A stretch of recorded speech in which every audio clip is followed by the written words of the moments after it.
Good morning all of you. मैं Naeem sir, faculty of mathematics, quantum science institute, आप सभी का तहे दिल से स्वागत और अभिनंदन करता हूँ। क्वांटम साइंस इंस्टीट्यूट ने स्टार्ट किया है आप सब लोगों के लिए, स्पेशली नीट और जेई के बच्चों के लिए प्रैक्टिस सीरीज़ और टेस्ट सीरीज़। तो इस सीरीज़ में हम लोग आज डिस्कस करेंगे आईआईटी जेईई का एक बहुत ही इम्पोर्टेंट टॉपिक जिसका नाम है इंटीग्रेशन। और ये टॉपिक केवल जेईई के बच्चों के लिए ही बेनिफिशियरी नहीं है, इसके अलावा भी बहुत सारे कॉम्पिटिटिव एग्ज़ाम्स होते हैं, जैसे कि आपका एनडीए हो गया, आपका डिफेंस से बहुत सारे एग्ज़ाम होंगे हैं, इन सब के लिए बोर्ड क्लास के बच्चों के लिए भी, क्योंकि इस प्रैक्टिस सेशन में और इस टेस्ट सीरीज सेशन में आपको हर तरह के क्वेश्चंस मिलेंगे। बेसिक क्वेश्चन के साथ साथ मेंस लेवल के क्वेश्चन और एडवांस लेवल के क्वेश्चन, हर तरह के क्वेश्चंस आपको मिलेंगे, जिसकी प्रैक्टिस करने के बाद आप पाएंगे कि कहीं ना कहीं इस सेशन को पढ़ने के बाद, इस सेशन की प्रैक्टिस करने के बाद हमारा जो एक कॉन्सेप्चुअल आइडियाज़ होता है सब्जेक्ट को लेकर के, उसमें बहुत ही ग्रोथ हुई है। ठीक है ना। तो आइए स्टार्ट करते हैं आज का टॉपिक इंटीग्रेशन। तो इंटीग्रेशन में, ठीक है ना, आज पहली डीपीपी हम लोग डिस्कस कर रहे हैं, जिसका पहला क्वेश्चन है the value of integration of under root of x minus 1 upon x plus 1 into 1 upon x square D x is equal to. 4 option है और इनमें से आपको कोई ना कोई एक ऑप्शन टिक करना है। देखो बच्चों, ये जो क्वेश्चंस हैं, इन क्वेश्चंस की प्रैक्टिस के लिए जो सबसे पहली चीज़ है कि आपको पूरा जो भी सिलेबस होता है इंटीग्रेशन का, जैसे कि बेसिक इंटीग्रेशन के क्या फार्मूले होते हैं, as well method of substitution क्या है, मेथड ऑफ इंटीग्रेशन के जो 2-3 मेथड होते हैं, इंटीग्रेशन बाई पार्ट क्या है, पार्शियल फ्रैक्शन से किस तरह से कर सकते हैं हम इंटीग्रेशन, सम स्टैंडर्ड इंटीग्रल्स जितने भी होते हैं ना, वो सारी थ्योरी आपके दिमाग में होनी चाहिए। इसके बावजूद भी मैं कोशिश करूंगा कि जिस क्वेश्चन में जो भी बेसिक हमारा इम्प्लीमेंट हो रहा है उसको मैं यहीं बोर्ड पर क्लियर करता जाऊंगा। ठीक है ना। बट अगर आप इसको तैयार करके बैठोगे, पहले से बेसिक तैयार करके बैठोगे, तो आपका जो एक अप्रोच है क्वेश्चन को टेक ऑफ करने का, वो अप्रोच आपका बहुत ही शानदार हो जाएगा। तो आइए क्वेश्चन को डिस्कस करते हैं। सबसे पहले integration of, let us suppose the integral, जैसे कि हम लोग डिनोट करते हैं इंटीग्रेशन को कैपिटल आई से, x minus 1 upon x plus 1 multiplied by 1 upon x square D X. देखिए, integration as well as differentiation में जो सबसे फंडामेंटल चीज़ होती है वो ये होती है कि किसी तरह से जो हमारा इंटीग्रेंड है, या जिस फंक्शन का हमें डिफरेंशिएशन करना है या जिस फंक्शन का हमें इंटीग्रेशन करना है, सबसे पहले उसका सिंप्लीफिकेशन। सबसे बड़ा रूल होता है कि फंक्शन का सिंप्लीफिकेशन अगर हम प्रॉपर वे में कर पाए तो उसका डिफरेंशिएशन या इंटीग्रेशन करना बहुत ही आसान हो जाएगा।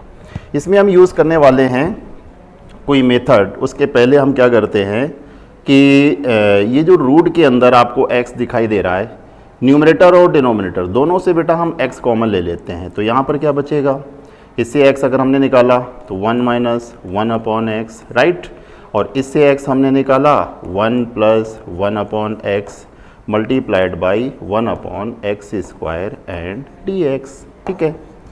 अब इसमें दिखाई दे रहा कि कभी भी अगर इंटीग्रेशन में इस तरह का फंक्शन इन्वॉल्व हो, कभी भी इंटीग्रेशन में इस तरह का अगर फंक्शन इन्वॉल्व हो, तो बेटा ऐसे केसेस में हम यूज़ करते हैं मेथड ऑफ सब्सटीट्यूशन। और इस केस में जो हमारा सब्सटीट्यूशन होता है वो सबको पता होगा क्या होता है, x is equal to cos of 2 theta. ठीक है ना, यूनिक सब्सटीट्यूशन है।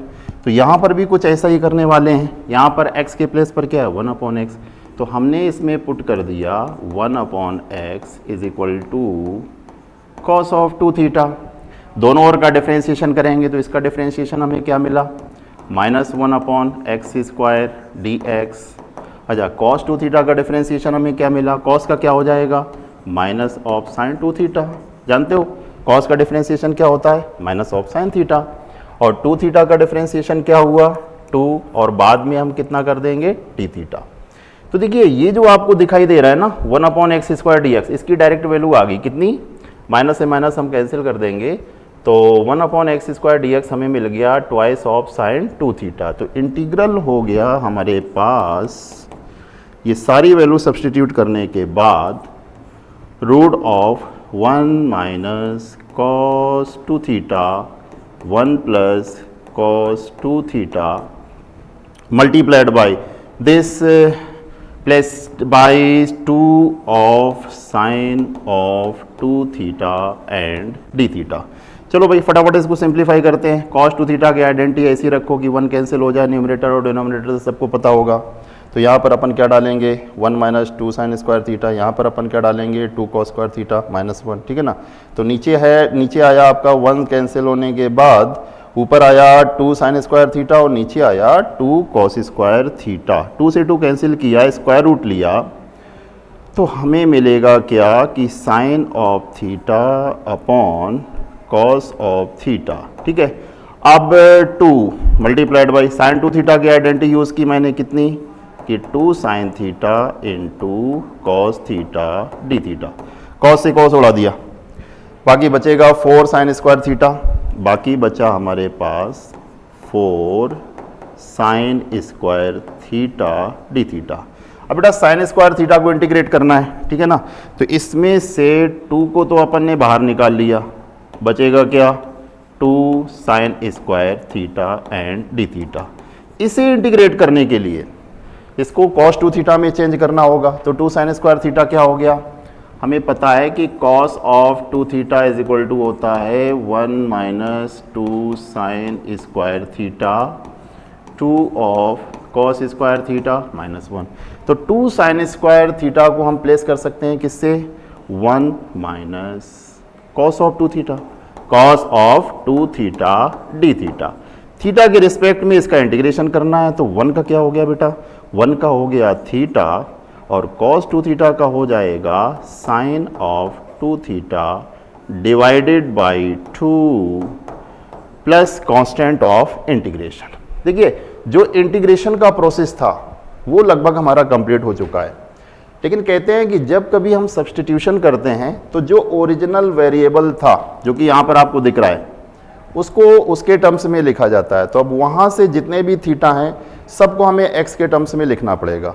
जैसे cos 2 थीटा आपका कितना है 1/x, इसमें से थीटा निकालना होगा।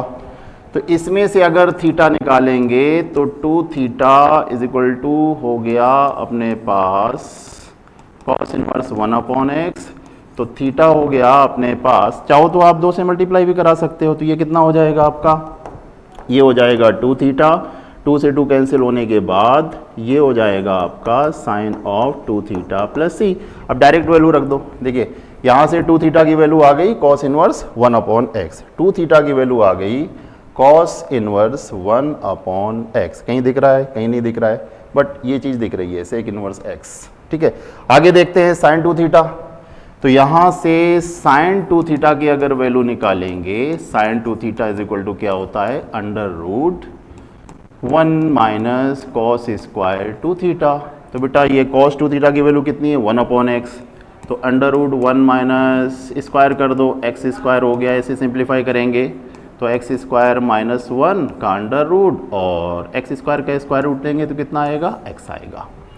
तो साइन 2 थीटा की जो वैल्यू निकली वो I under root x square -1/x, ठीक है ना। Root of x square -1/x minus में जो कि यहाँ शो हो रहा है, और cos इनवर्स 1/x जो 2 थीटा की वैल्यू है उसको हम क्या रख सकते हैं sec इनवर्स x। तो सही ऑप्शन हमारा क्या होना चाहिए, सही ऑप्शन हमारा ये होना चाहिए, यहाँ से अगर 2 थीटा की वैल्यू हम यहाँ पर रखेंगे तो cos inverse 1/x minus of sine 2 theta की वैल्यू हमने ये निकाली है under root x square -1/x plus constant of integration, ठीक है ना, constant of integration. cos inverse 1/x becomes sec inverse x minus of this x square -1/x plus of c। बिल्कुल सही ऑप्शन है, सही ऑप्शन हमारा जाएगा ऑप्शन नंबर सी। अगला question, the value of integration of e whole raise to the power under root x upon under root x multiplied by x plus under root x D x is equal to, बेटा आइए देखते हैं। सबसे पहले तो इस under root x से हमें निपटना पड़ेगा। i is equal to e under root x upon under root x plus under root x of d x. चलिए फटाफट पुट कर देते हैं। अंडर रूट एक्स के प्लेस पर t, it means x is equal to कितना हो गया t square. Okay, x is equal to हो गया टी स्क्वायर। इसका अगर अपन वो करते हैं डिफ्रेंसिएशन करते हैं तो अंडर रूट एक्स का डिफ्रेंसिएशन क्या हो जाएगा 1/2 under root x D x is equal to d t, है ना। इसको डिफ्रेंशिएट नहीं करते क्योंकि अपन जब अगर इसको करेंगे ना तो डायरेक्ट अपन को ये वैल्यू मिल जाएगी, है ना। ये वैल्यू अपन को डायरेक्ट मिल जाएगी 1 के फॉर्म में। तो चलो ये सारा काम कर लेते हैं। तो इंटीग्रल हुआ हमारे पास e की पावर अंडर रूट एक्स को t रखा, e की पावर t हो गया ब्रैकेट के अंदर x इज इक्वल टू क्या रख सकते हैं t square plus of t, और dx upon under root x, dx upon under root x 2 को उधर ट्रांसपोज किया तो ये हमें मिलेगा ट्वाइस ऑफ dt, ठीक है ना। एक सिंपल सा इंटीग्रेशन सिंपल सा इंटीग्रल हमारा डिस्प्ले हो रहा है। 2 को अपन ने बाहर किया, अलग अलग मल्टीप्लाई कर देते हैं कि टी स्क्वायर ई की पावर t और dt एक इंटीग्रल में, और दूसरे इंटीग्रल में हो जाएगा अपने पास t ई की पावर t और dt। ये 2 हमारा दोनों के बाहर।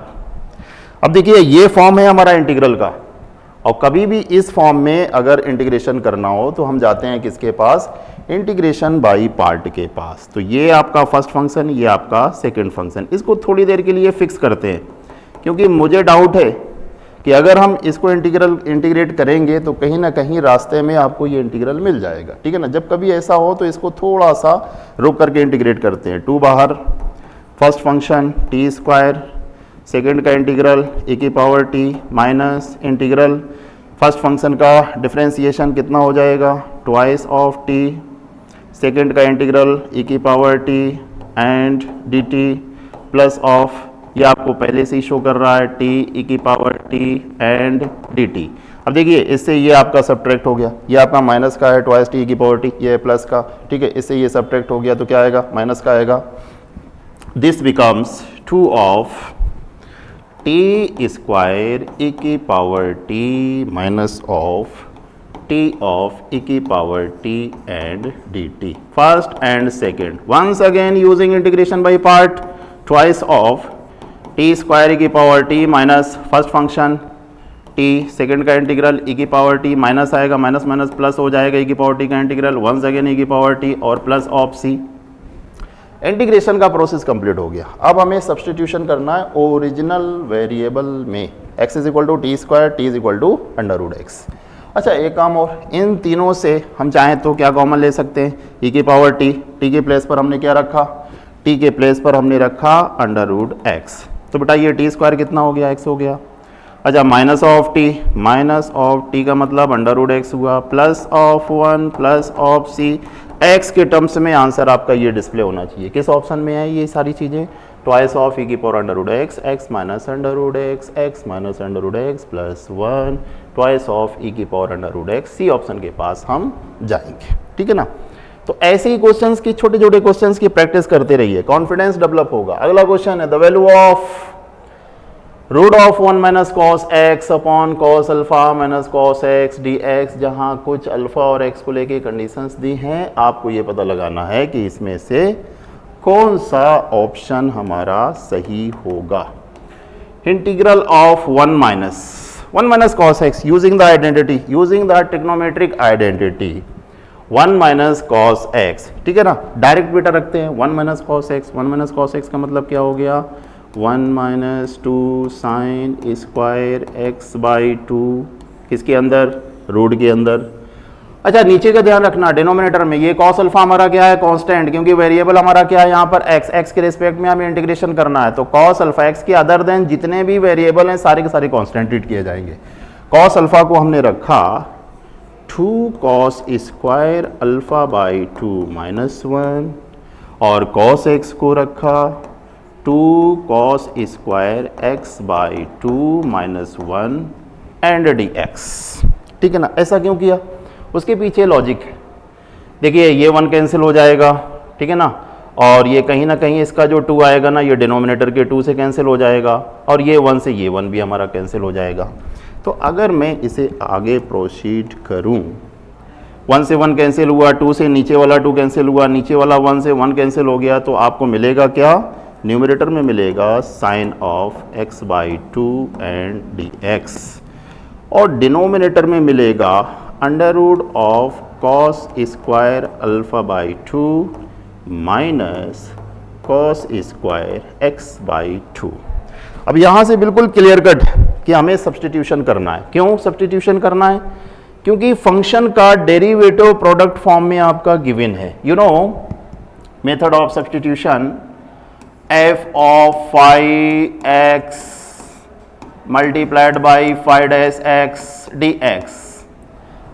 जब कभी इस टाइप का इंटीग्रेशन होता है f of phi x multiplied by phi dash x, तो देखिए ये जो phi डैश x है ना बेटा, ये डेरिवेटिव है किसका, phi x का, और ये डेरिवेटिव हमेशा किस फॉर्म में होना चाहिए, किस फॉर्म में होना चाहिए, मल्टीप्लिकेशन फॉर्म में होना चाहिए।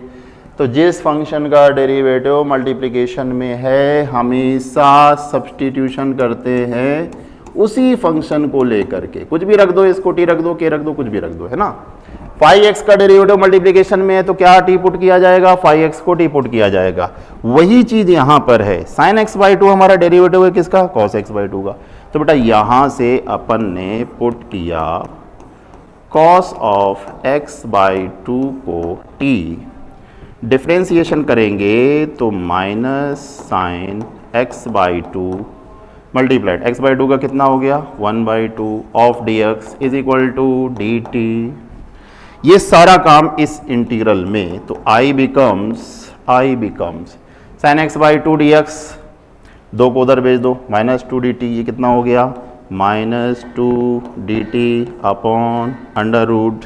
अच्छा थोड़ी देर के लिए क्यों ना ये कांस्टेंट है, इसको k स्क्वायर मान लो, ठीक है, थोड़ी देर के लिए इसको हमने k स्क्वायर सपोज किया और cos x/2 को t रखा, तो ये कितना आ गया आपका t स्क्वायर। चलिए मेंशन कर लेता हूँ कि k को हमने क्या सपोज किया है, k को हमने सपोज किया है cos ऑफ α/2। ये एक स्टैंडर्ड इंटीग्रल शो हो रहा है, आपको पता होगा इस तरह की इंटीग्रल की वैल्यू की integral dx upon under root a² minus x square. बेटा मालूम है क्या होता है, ये होता है अपने पास sine inverse x upon a plus c, बस इसी का खेल है। तो -2 को तो बाहर किया और इसको अपन लिख सकते हैं साइन इनवर्स, वेरिएबल क्या है t, कांस्टेंट क्या है k, यहाँ पर k पुटअप किया, इंटीग्रेटिंग कांस्टेंट।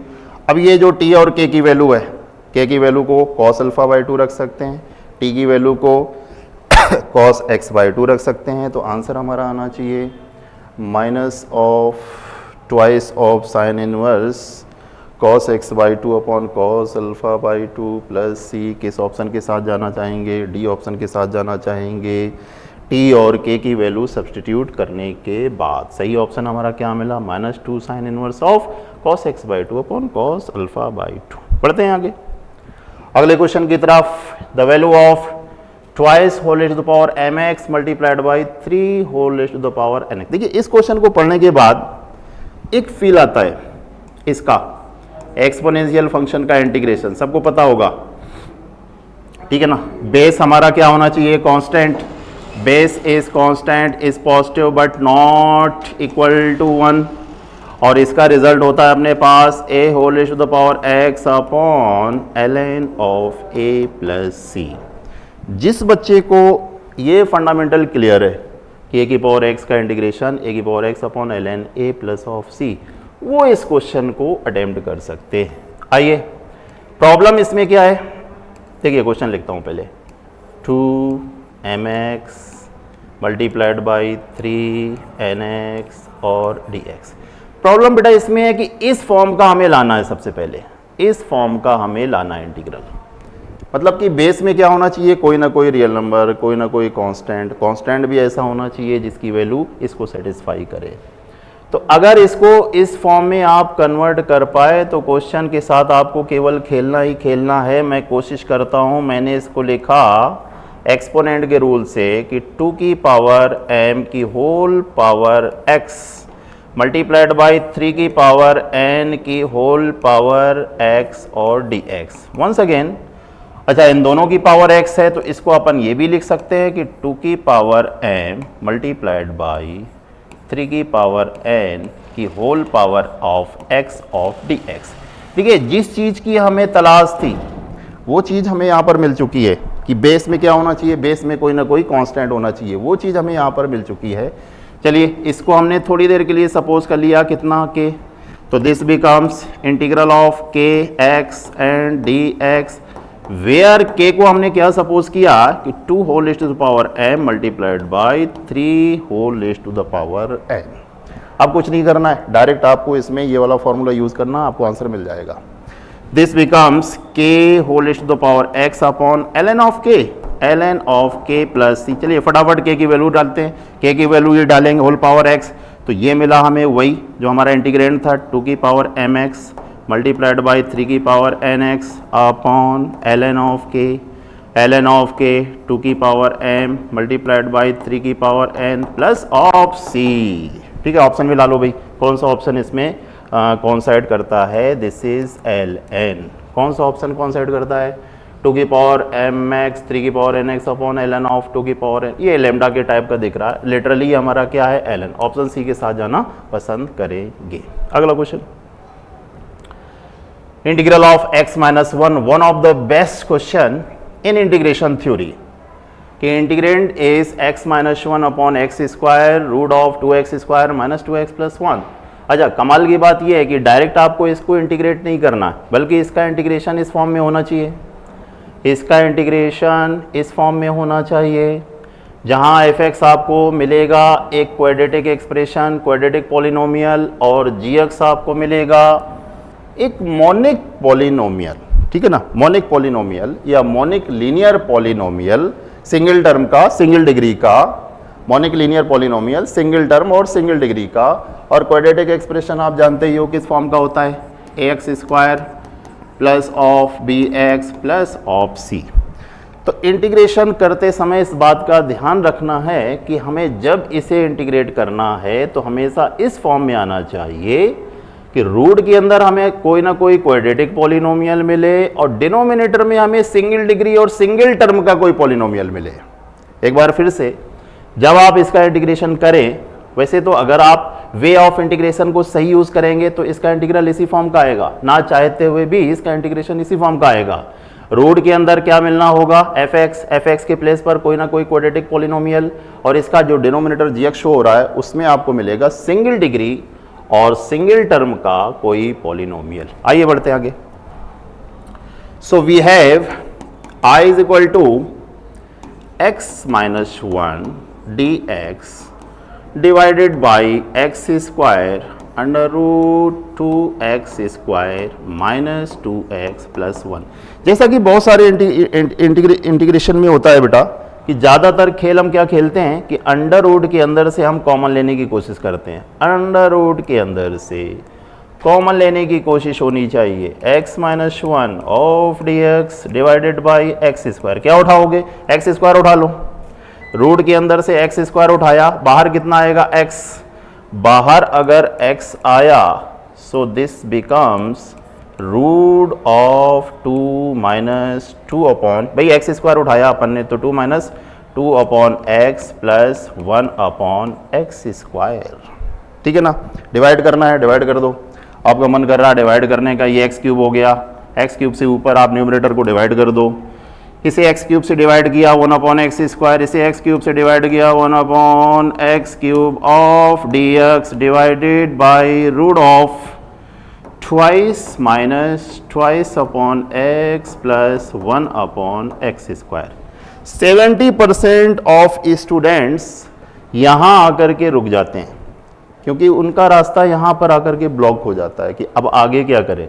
तो बेटा कभी भी ऐसी सिचुएशन हो ना, आप जाना मेथड ऑफ सब्स्टिट्यूशन के पास, कभी भी इस तरह की सिचुएशन हो आप जाना मेथड ऑफ सब्स्टिट्यूशन के पास, क्योंकि ये जो स्पॉट होता है ना क्वेश्चन का, ये होता तो कॉम्प्लिकेटेड है लेकिन इससे निकलने का जो वे ऑफ तरीका है वो तरीका बहुत ही आसान होता है अगर आप थोड़ा सा सब्स्टिट्यूशन कायदे से करेंगे। मैंने यहां पर किया 2 - 2/x प्लस 1/x² को रख लेते हैं t², क्योंकि अंडर रूट के अंदर है तो इसको क्या रख लेते हैं t²।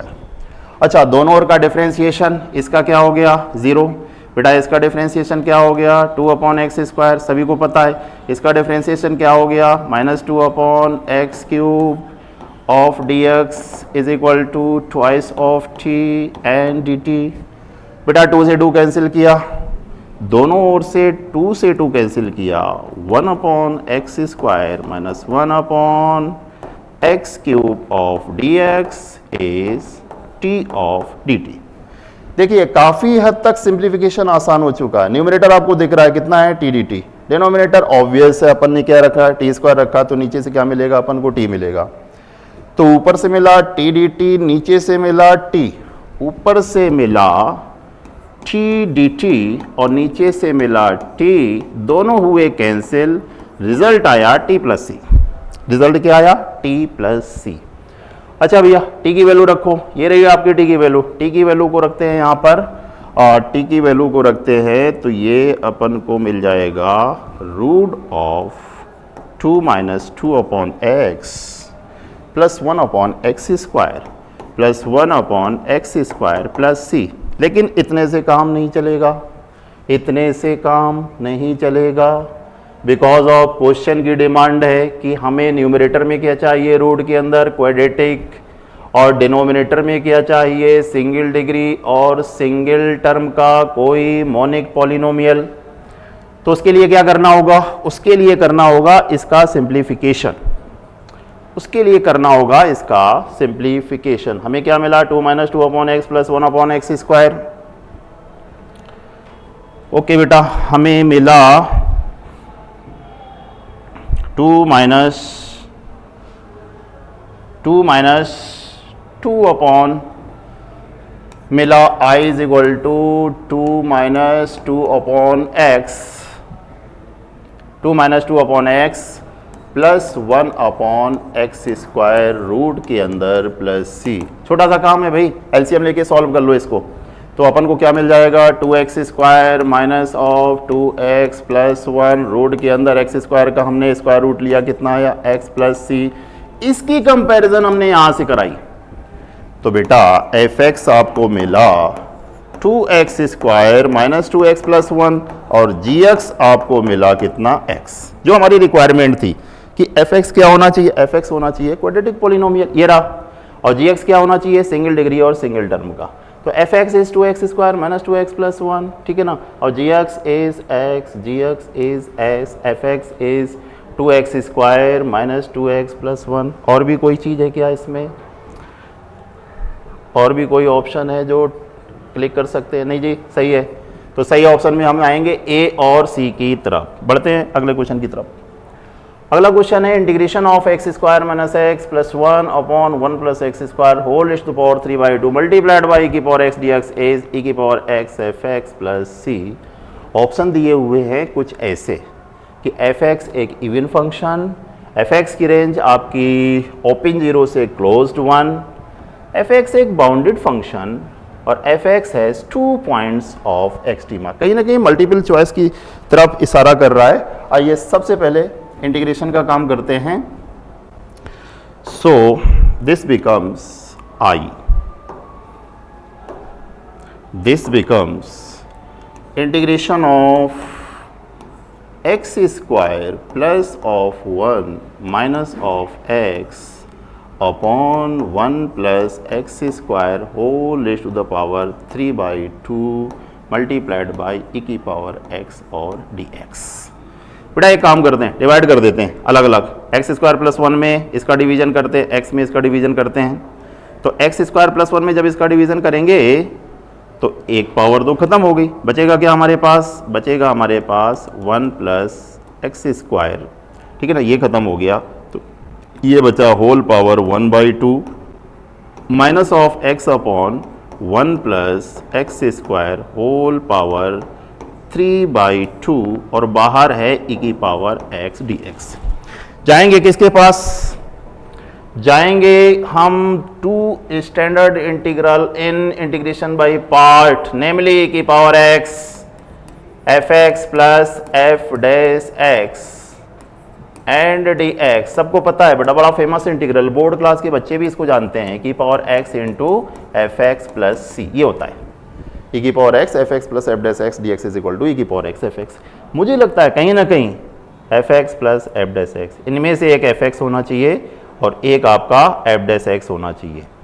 यदि अगर आप थोड़ी सी प्रैक्टिस करो, थोड़ा सा रफ करो, इसको अगर एफ एक्स टेक किया जाए तो बेटा लिटरली ये हमारा क्या बन जाएगा, एफ डैश एक्स बन जाएगा। थोड़ा सा अगर इसका रफ करना चाहूँ, अगर मैंने इसको एफ एक्स टेक किया 1/√1 प्लस एक्स स्क्वायर, ठीक है ना, इसका अगर एफ डैश एक्स निकालेंगे तो बेटा ये मिलेगा -x/1 plus x square whole power 3/2। ये आप करके देख लेना। तो हमारा काम तो बन गया, ठीक है ना, हमारा काम बन गया। रिजल्ट कितना आएगा, ई की पावर एक्स एफ एक्स। इसका जो रिजल्ट आया वो आया ई की power x into f x. F x हमने क्या लिया, 1/√1 plus x square plus of c. Comparison कर दो, एफ एक्स आपका मिल गया, एफ एक्स क्या मिल गया, एफ एक्स आपको मिल गया 1/√1 प्लस एक्स स्क्वायर। एक चीज़ तो क्लियर कट हो गई कि एफ एक्स हमारा ये हुआ। अब बेटा बाकी ऑप्शन को भी देखना है, जैसे कि पहले ऑप्शन में इवन फंक्शन और ऑड फंक्शन की बात कही जा रही है, इवन फंक्शन और ऑड फंक्शन की बात कही जा रही है। इस केस में इवन फंक्शन होता है। ऑड फंक्शन की बात करूं, f minus x is equal to minus of f x, इस केस में ऑड फंक्शन होता है। तो अगर इसमें x को माइनस एक्स से रिप्लेस करूं, देखते हैं क्या मिल सकता है। x को माइनस एक्स से रिप्लेस करने पर हमें वही मिला, एफ एक्स ही मिला। तो इसका मतलब कैसा फंक्शन हुआ, इवन फंक्शन हुआ। एक ऑप्शन तो हमने क्लियर कट कर लिया कि फंक्शन हमारा कैसा है, फंक्शन हमारा है इवन फंक्शन।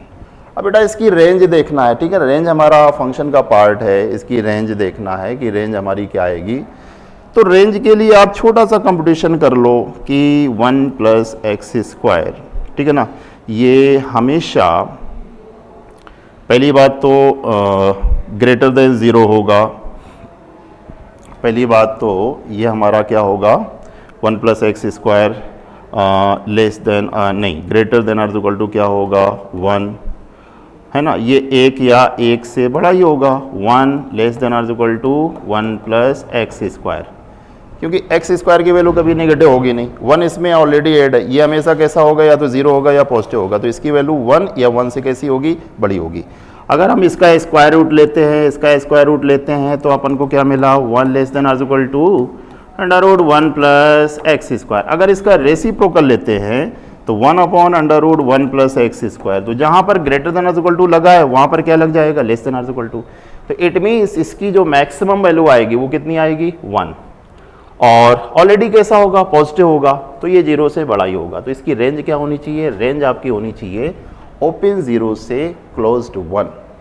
और चूंकि इसकी रेंज हमारी दो रियल नंबर्स के बीच में लाई कर रही है, दो रियल नंबर्स के बीच में लाई कर रही है, जब किसी फंक्शन की फंक्शनल वैल्यू दो रियल नंबर के बीच में लाई करे तो दुनिया उसको जानती है कि फंक्शन हमारा कैसा होगा, एक बाउंडेड फंक्शन होगा। तो यहां पर फंक्शन की जो वैल्यू है ना, दो रियल नंबर के बीच में लाई कर रही है। देखिए कैपिटल एम हमारा कितना है 1, स्मॉल एम हमारा कितना है 0। तो ये फंक्शन हमारा क्या होना चाहिए, बाउंडेड फंक्शन होना चाहिए। अब ये फंक्शन हमारा बाउंडेड फंक्शन हो गया तो कहता है F x has 2 points of extrema, ये पॉसिबल नहीं है। तो ऑप्शन हमारे कौन से सही होने चाहिए, ए, बी और सी। बढ़ते हैं आगे नेक्स्ट क्वेश्चन की तरफ।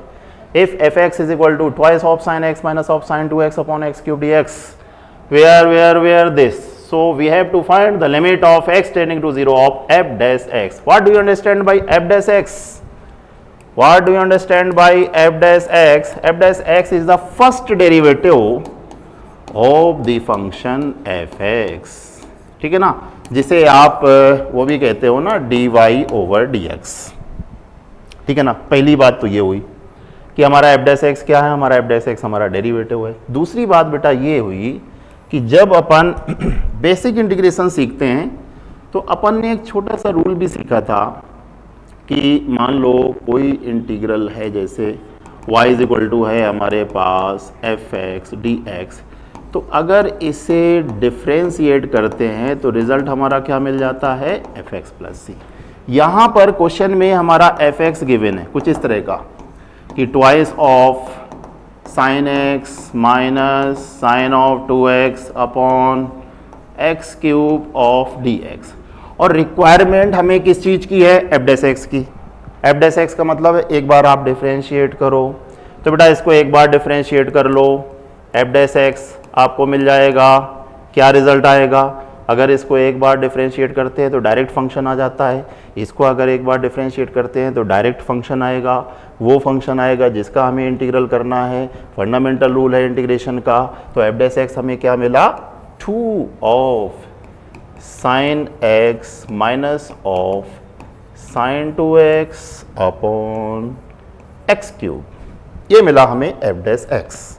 And we have to discuss the limit of this function. Question में limit of x tending to 0 f dash x, चलिए इसकी लिमिट निकालते हैं। Therefore limit of x tending to 0 f dash x, ये रहा पूरा f dash x, twice of sine x minus sine 2x upon x cube.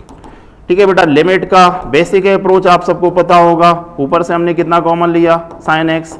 कहाँ से लिया, अरे भाई साइन 2x को रखेंगे ना, कितना 2 sine x into cos x, तो न्यूमरेटर से कितना कॉमन आया, साइन एक्स। अच्छा बचेगा क्या हमारे पास, 2 माइनस 2 कॉस एक्स। अच्छा एक्स क्यूब में से एक एक्स इसको दे दो, बाकी एक्स स्क्वायर इसको दे दो।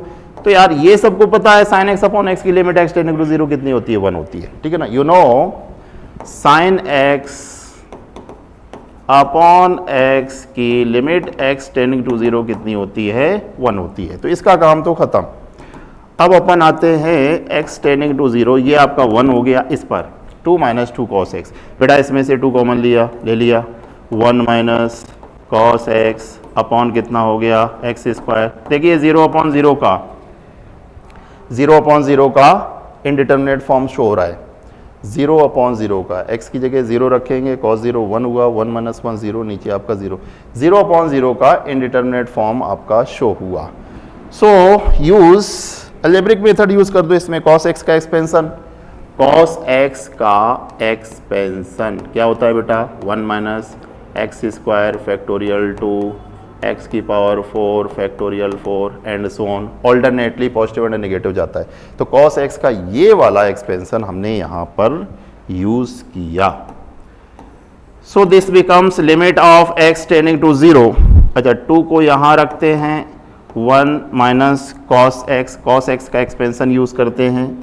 cos x का expansion 1 minus x square factorial 2 plus higher power, denominator में क्या है, एक्स स्क्वायर, 1 से 1 कैंसल, ठीक है ना, 2 से 2 cancel, minus minus plus x square से एक्स स्क्वायर कैंसल, लिमिट आती दिख रही है कितनी, 1।